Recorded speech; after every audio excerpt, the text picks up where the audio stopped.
le tuna hian government mualung thu middle school third place penalty aha van nei ve third place a penalty 3-3 in full time ania penalty antumani na pe tu hi Jenny loma hian a safe thengam oh safe that ava thave a pe thaboka a safe thabok ani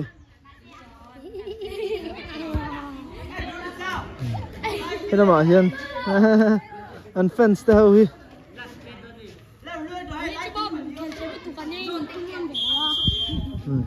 la ro lua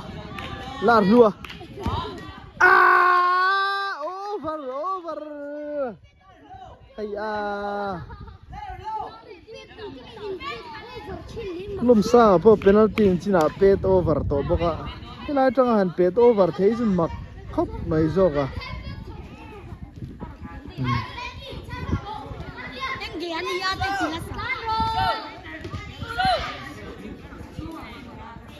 tuna penalty pet over chi kha lal ro hlua ani so mutul so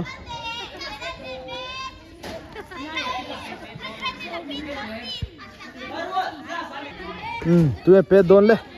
boya ke zo sang su la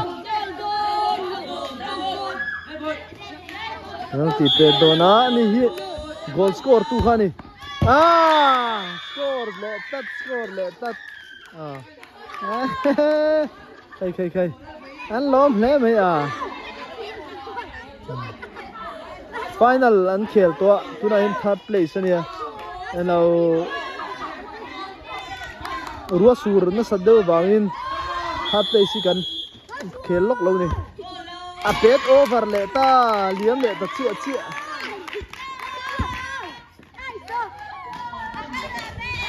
lung buana na pet over ani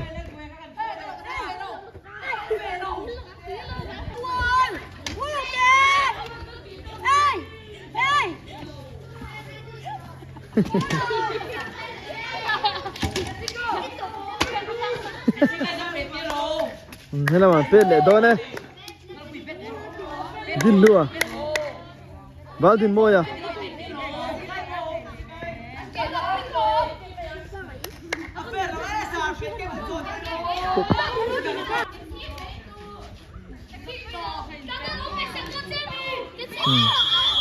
Jessica bal ram won pe do na pe goal thei mo a thian den ka an tia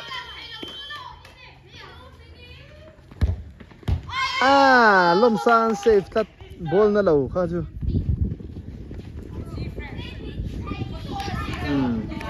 tarin san tuna pet vele yang goal chi avan van ne em sir khop mai tun kha chu mar bulan akri rui boka dang dai khop mai zolom pui ke chip to yang be se ai na pet tha ma se lom sa goalkeeper thain no safe le nal mai ni khu china penalty pet goal lo khania pet over lua china hana pet over game khel pa ngai khan goal ta tuna chen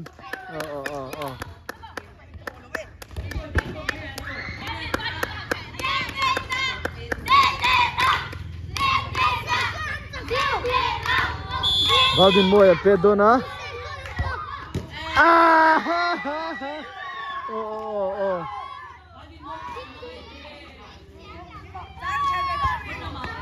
Valdin moya tumo lom sang te team penalty an chak tat ne third place